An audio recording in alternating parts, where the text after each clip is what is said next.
एका व्यापाऱ्याच्या कारमध्ये तब्बल 1 कोटी रुपयांची रोकड.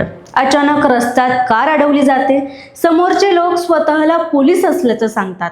व्यापाऱ्याला थेट पोलीस चौकीत नेलं जातं आणि तिथेच कथितरित्या लाखो रुपयांच्या रकमेवर डल्ला मारण्याचा प्रयत्न होतो. पण या संपूर्ण प्रकरणात सर्वात धक्कादायक बाब म्हणजे या कटात महिला पोलीस कर्मचारी, दुसरे पोलीस कर्मचारी आणि तोतया पत्रकाराचं नाव समोर आलं आहे. नेमकं काय घडलं?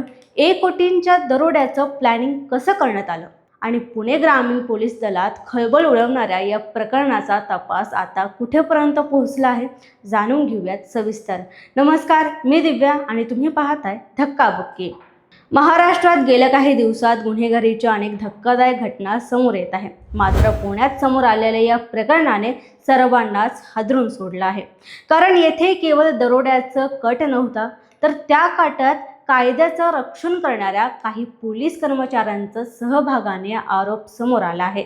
तपासात अनेक धक्कादायक खुलासे होत असून या प्रकरणाने पोलीस यंत्रणेलाच कठीण प्रश्न विचारले आहेत. तक्रारदार हर्षवर्धन पवार हे तळेगाव दाभाडे येथील व्यापारी आहेत. 18 जुलै रोजी ते त्यांच्या सहकाऱ्यासोबत जवळपास 1 कोटी रुपयांची रोकड बँकेत जमा करण्यासाठी निघाले होते. कार नवले ब्रिज परिसरात पोहोचतात काही जणांनी त्यांच्या वाहनाला अडवलं. या व्यक्तींनी स्वतःची ओळख "आम्ही पोलीस आहोत" अशी करून दिली.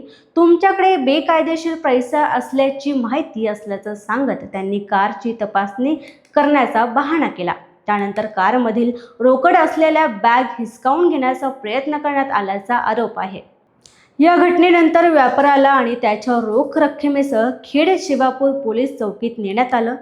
सामान्य नागरिकांना वाटेल की आता पोलीस कारवाई होईल, मात्र तपासात समोर आलेल्या माहितीनुसार याच ठिकाणी कथितरित्या मोठा डाव आखला गेला होता. आरोप आहे की व्यापाऱ्याच्या बॅगेतून 20 लाख रुपये वेगळे काढण्याचा प्रयत्न झाला.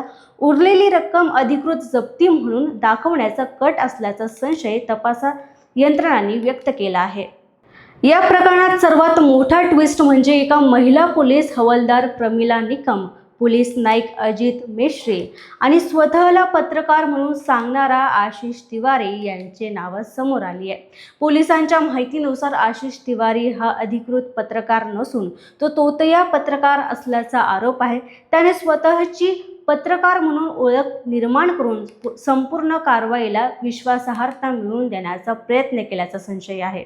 या प्रकरणातील आणखीन एक महत्त्वाचा मुद्दा म्हणजे पोलीस चौकीत CCTV कॅमेरा नव्हते. मात्र चौकीसमोर एका हॉटेलच्या CCTV मध्ये काही हालचाली कैद झाल्याचं तपासात समोर आलं. याच फुटेजच्या आधारे वरिष्ठ अधिकाऱ्यांनी चौकशी सुरू केली आणि संशय अधिक गडद झाला. त्यानंतर संबंधित पुरावे तपास यंत्रणांकडे देण्यात आले आणि गुन्ह्याचा तपास वेगाने पुढे गेला. या प्रकरणात आधीच विक्रम चाणक्कर, अमेय कारले आणि गणेश कदम यांना अटक करण्यात आली होती. त्यानंतर पोलिसांनी आशिष तिवारी यालाही अटक केली. न्यायालयाने त्याला पोलीस कोठडी सुनावली आहे. दरम्यान महिला पोलीस कर्मचारी प्रमिला निकम आणि पोलीस नाईक अजित मेश्रे हे अद्याप फरार असून त्यांचा शोध सुरू आहे. तपासादरम्यान पोलिसांना आणखीन एक महत्त्वाचा धागा मिळाला. आरोपीनुसार आशिष तिवारीच्या दुचाकीच्या डिक्कीतून 20 लाख रुपयांची रोकड आढळल्याचं तपासात समोर आलं. आता ही रक्कम कशी वाटली जाणार होती? या कटात आणखीन कोण सहभागी होतं? आरोपींमध्ये मोबाईलवरून संपर्क झाला होता का? यासाठी मोबाईलचे फॉरेन्सिक विश्लेषणही करण्यात येणार असल्याची माहिती पोलिसांनी न्यायालयात दिली. या प्रकरणामुळे काही गंभीर प्रश्न उपस्थित झाले आहेत.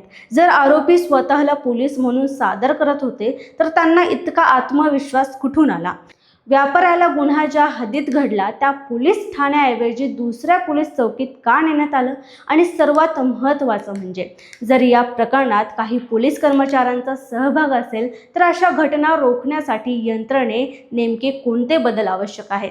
या सर्व प्रश्नांची उत्तर तपास पूर्ण झाल्यावरच स्पष्ट होईल. सध्या या प्रकरणाचा तपास सुरू असून सर्व आरोपींवर न्यायालयीन प्रक्रिया सुरू आहे.